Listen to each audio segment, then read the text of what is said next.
You are able and capable. Now, that's the truth. But sometimes because of what's happened to you, you have a reason, you have a purpose for keeping worthless.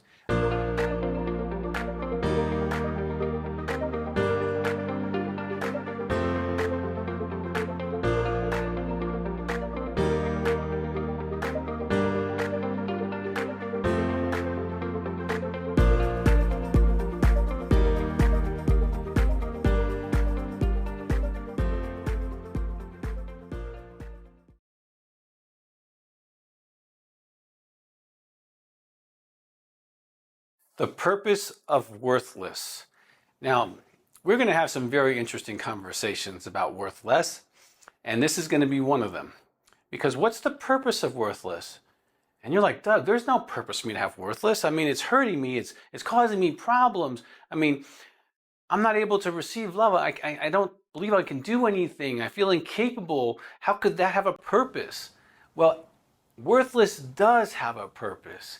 It is oftentimes working for you in some way. Now, when we can get honest about this, and there's going to be a lot of times I'm going to be saying something to you, you may actually have to pause and think about it because you're like, wow, I don't know if I get that, or that's kind of, wow, that really applies and I never saw it that way. I need to think about that. Because see, your purpose for worthless may be the key for your freedom to worthy. So I got to talk about the purpose or the function or how you utilize worthless so that you can look at it and go, yep, that's how I use it. Now, if I'm using worthless that way, I can't get rid of it until I'm willing to exchange it for something else. Now, I'm hoping you exchange it for worthy, that you believe you're worthy and you don't need to have worthless function for you. See, when worthless is functioning for you, like addictive behaviors function or like out of control behaviors function, they serve you. Now I want to find out how worthless is serving you. Okay, and once you can find that, you can fire it. Okay, now for one, worthless may be protecting you. It may be protecting you from all kinds of things. Because if you're worthless, you kind of walk with your head down and people don't interact with you and you feel safe. And so you want to feel safe. So worthless is actually providing safety for you. Now, if that's that, especially if you're a woman, because safety is such a high need for women. If you've assigned worthless to keep you safe, that's going to be challenging because you're going to actually have to trust God to be safe. You're going to have to put safety on the inside of you. And we may get to that later, but if worthless is protecting you, it's keeping you safe in relationships, it's keeping you safe from taking responsibility, it's keeping you safe from failure because you don't try. If safety is why you are worth less, you're probably going to have to do some work around that. You may have to think about that. You may have to write a goodbye letter to that need, okay? You may need to invite God, the Holy Spirit, to come into that place and say, I don't want that to protect me. I want you to protect me. I'm going to trust you. Now, some people use worthless actually as a fuel. I've seen this in several situations, and worthless, believe it or not, is actually a gasoline.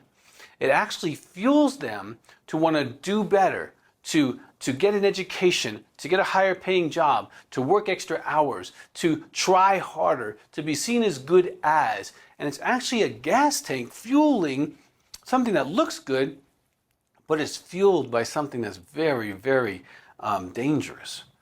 Okay? It's okay to be high functioning. It's okay to be successful, but it shouldn't be at the expense of other things in your life. Okay?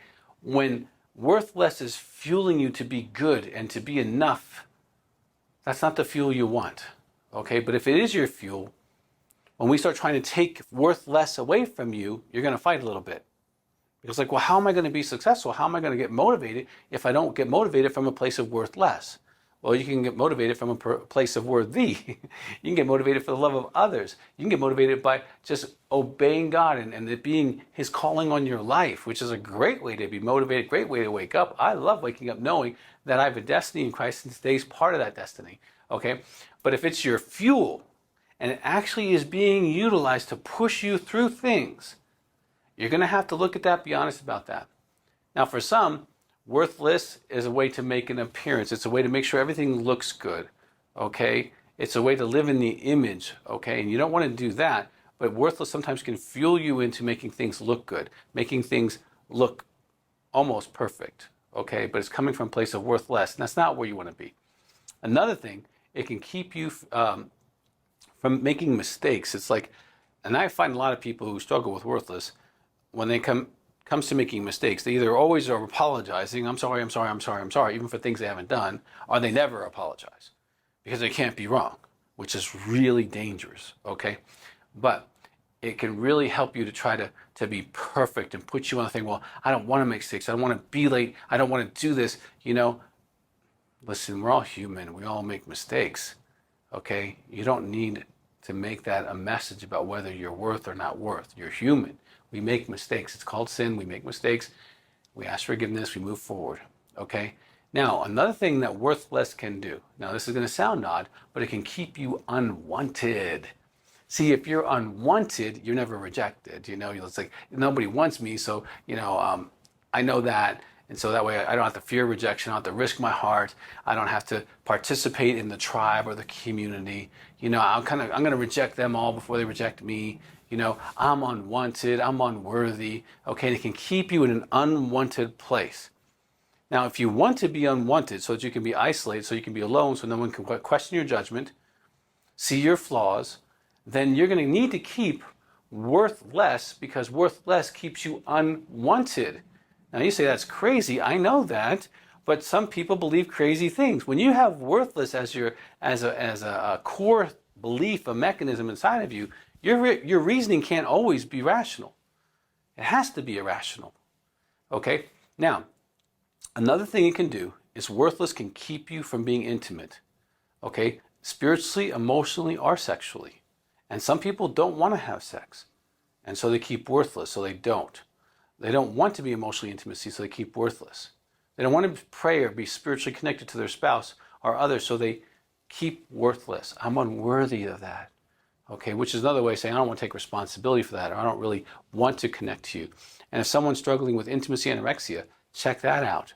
You know, staying too busy for your spouse, blaming them, withholding love, withholding praise, withholding sex, withholding spiritually, not talking about your feelings, having criticism towards them, controlling or shaming around money.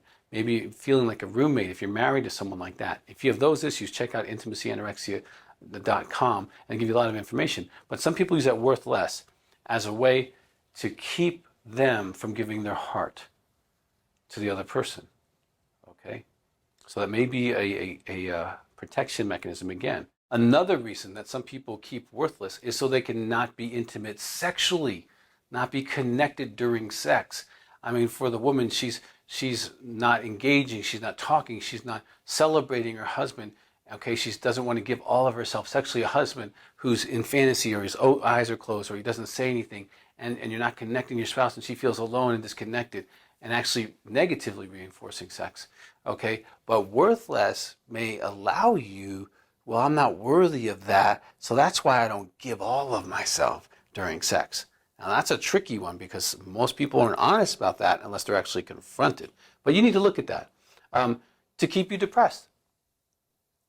Now that sounds totally insane. Who would want to be depressed? Well, someone who doesn't want to take responsibility for life. Now I'm not talking about someone who's chemically depressed, who needs to take medicine. I'm all good with that. Paul said, sanctify your spirit, soul, and body. If you're body depressed, I get that. But some people choose depression as a way not to take responsibility. Now, if you're not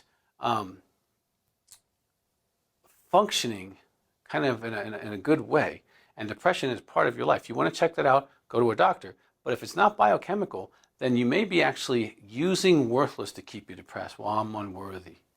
I'm unmotivated. I can't get anything done. I'm hopeless. I don't really want to have any energy. I want to stay in bed because I'm worthless.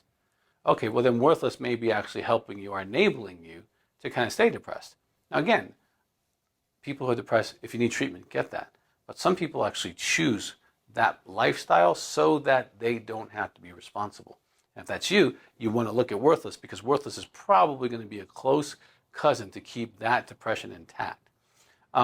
Another reason people like worthless is so they don't have to try. And it doesn't even matter what it is they're being asked to try. It could be a new game. It could be art class. It could be a financial thing, a spiritual thing, a sexual thing, a parenting thing. It could be a relationship thing. It could be a new thing at work.